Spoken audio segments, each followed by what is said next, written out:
The owner of a small farm in Jones, Oklahoma is trying to salvage his business after his entire crop of vegetables and fruit were apparently poisoned and ruined.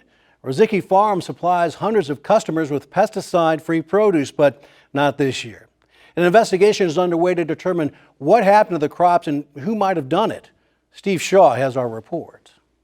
This is the first field that I noticed when I pulled up. Michael Ruzicki and his wife have operated Ruzicki Farms in Jones for 15 years.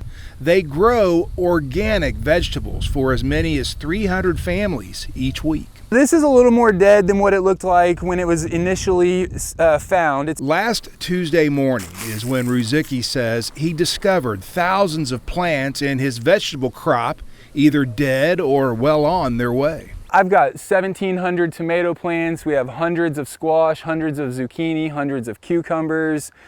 Same in the bell peppers, eggplant. We've got a huge field of flowers that were affected. Ruzicki says 2023 was going to be their biggest year. He says they planted more crops than ever, and the harvest that ironically was scheduled to start last week was going to set records as well. They're all gone. Yeah, there's no bringing them back. There's nothing you can do. When things go bad in farming, all roads normally begin and end with some connection to the weather, which has been a little wacky for farmers in Oklahoma lately. When they spray to ward off weeds and insects, farmers have to be really careful. Ruzicki says they normally are. What Ruzicki suspects really went on here stinks. 2 Fridays ago, Ruzicki hired a drone operator who came out and shot aerial photos and video of Ruzicki's crops.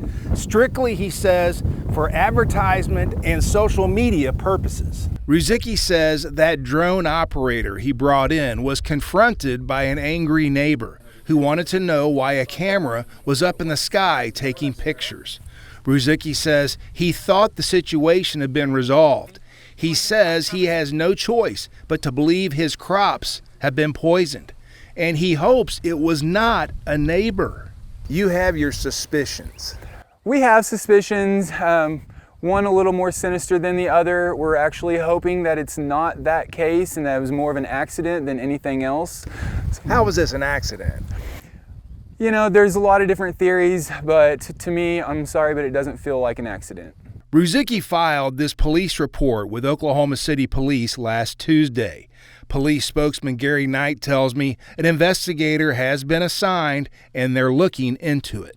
You feel like the police are taking this seriously? I feel like they are. Yeah, at first I feel like they may have thought it was, a small home garden and a disrespectful neighbor, but once we were able to put it under a microscope and let them know the magnitude of the scenario, the situation, they're taking it very seriously. The State Department of Agriculture came out to the farm last Thursday and took soil, plant, and water samples. A Department of Agriculture spokesman tells me they should get those results in 2 weeks. A lot of sensitive plants. We've got a mimosa, other things that just weren't affected that would have been. Sunflowers, a few of them were hit. Mike Leverett is District 8 Commissioner for the Oklahoma Farm Bureau.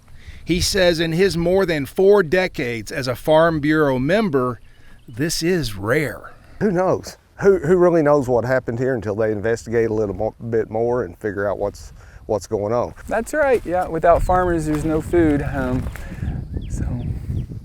Frustrating. It is frustrating. Yeah, a lot of work goes into creating a simple product that a lot of people, I think, don't understand the level of effort that it takes to, grow a tomato and a squash and keep this stuff producing throughout a season, at least on a scale enough to feed the families we support. Oh my gosh, their potatoes we love their potatoes so much, and also their carrots. Elizabeth England, her recently retired military veteran husband, and their children are one of the many families who get their veggies from the Ruzickis each week. England says her family needs organic vegetables because of health issues. We've got a lot of our customers have autoimmune diseases, lupus, celiacs. They're seeking out food that they know that they can trust has been clean and grown clean without chemicals. Honestly, I was just heartbroken. I saw a news segment with Michael looking at his farm and I cried. It was just hard to watch their grief and also just grieving with them that this is a lot of time and effort that went into it, and it's going to take a lot to have to come back from this, and it just breaks my heart that they're having to struggle with this at peak season too. England put together one of 2 Ruzicki Farms GoFundMe pages that have popped up in the past week. So far, they've raised several $1,000s. We're trying to recoup some funds so we can pay some labor. We're going to purchase from local farms to try to fill our CSA for the members that have already paid, and just hope for the best. England says if this was intentional poisoning, it is unconscionable. If this is intentional, it just breaks my heart that someone would be so inconsiderate of the community as a whole. This does affect the Rizukis, but more than that, it affects everyone that they interact with and that they serve. And it's a food source that's just essential for our growth as a local community, but as a state as a whole. Steve Shaw, the Oklahoma News Report.